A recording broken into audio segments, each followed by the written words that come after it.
আমি এই মুহূর্তে দাঁড়িয়ে আছি শরীফপুর সাজেদুল হক উচ্চ বিদ্যালয়ের সামনে, যেই স্কুলটি স্থাপিত হয়েছিল ১/১/১৯৯৬ সালে এবং এই নতুন ভবনটি ২০২২ এবং ২৩ সালে স্থাপিত হয়। আজকের ভিডিওতে আমরা ঘুরে দেখতে চলেছি শরীফপুর গ্রাম, শরীফপুরের সেই ঐতিহাসিক জামে মসজিদ সহ শরীফপুরের বেশ কিছু জায়গা।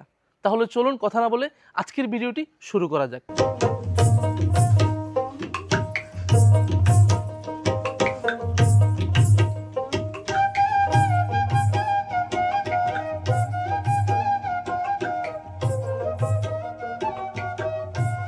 আসসালামু আলাইকুম।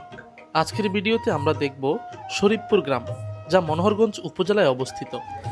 এটি মূলত শরীফপুর গ্রামে প্রবেশ করার পথ। আমার হাতের ডান দিকে যে রাস্তাটি চলে গিয়েছে, এটি চলে গিয়েছে হাসনাবাদ হয়ে ষাটখিল, এবং হাতের বাম দিকে যে রাস্তাটি, এটি অফিস চিতোষী বাজার থেকে এদিকে আসে। অর্থাৎ এই রাস্তা দিয়ে প্রবেশ করলেই শরীফপুর গ্রামের একেবারে ভিতরে যাওয়া যায়।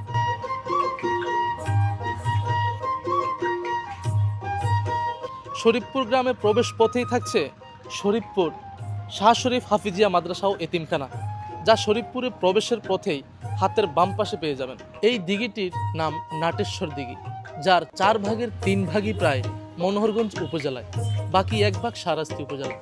তবে এই মাদ্রাসাটি সম্পূর্ণই মনোহরগঞ্জ উপজেলায়।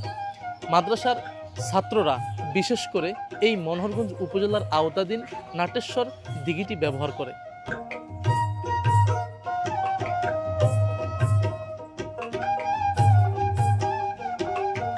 এটি শরীফপুরের সেই শত বছরের পুরাতন মসজিদ, যেটাকে শরীফপুরের শাহী জামে মসজিদ বলা হয়।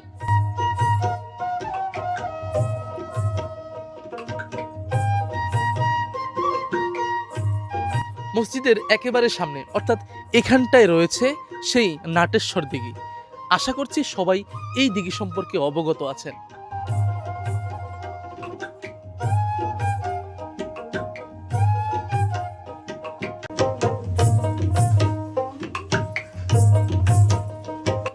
এবং এটি শরীফপুর গ্রামের ভিতরে প্রবেশ করার জন্য অন্যতম একটি ব্রিজ, যেই ব্রিজের নিচ দিয়ে বয়ে গেছে ডাকাতিয়া নদী।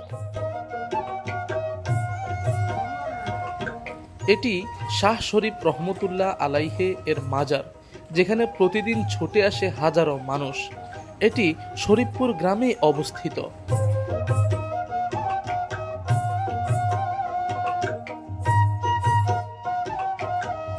এটি শরীফপুরের ভিতরে থাকা একটি রাস্তা, যে রাস্তার দুপাশে রয়েছে ফসলের মাঠ এবং ছোট্ট ছোট্ট কিছু গাছ, যা রাস্তার সৌন্দর্যকে আরো কয়েক গুণ বাড়িয়ে তুলেছে।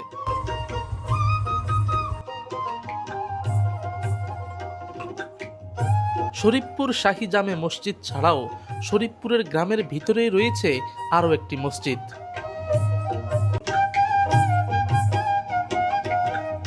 এটি শরীফপুর সাজেদুল হক উচ্চ বিদ্যালয়, যা স্থাপিত হয়েছিল 1996 সালে, যার প্রতিষ্ঠাতা ছিলেন অবসরপ্রাপ্ত কর্নেল আনারুল আজিম। শরীফপুর গ্রামের এই ভিডিওটি আপনার কাছে কেমন লেগেছে? যদি আপনার কাছে ভালো লাগে, ভিডিওটি শেয়ার করে সকলের মাঝে ছড়িয়ে দিন, এবং গ্রামের এই ধরনের সুন্দর সুন্দর ভিডিও দেখতে এই ফেসবুক আইডিটি ফলো করে সাথেই থাকুন। ইনশাল্লাহ দেখা হবে পরবর্তী কোনো ভিডিওতে নতুন কোনো গ্রামের সন্ধানে। পরবর্তীতে আপনি কোন গ্রামটি দেখতে চান কমেন্ট বক্সে জানাতে পারেন। দেখা হবে নিশ্চয়ই আপনার নিজস্ব গ্রামে।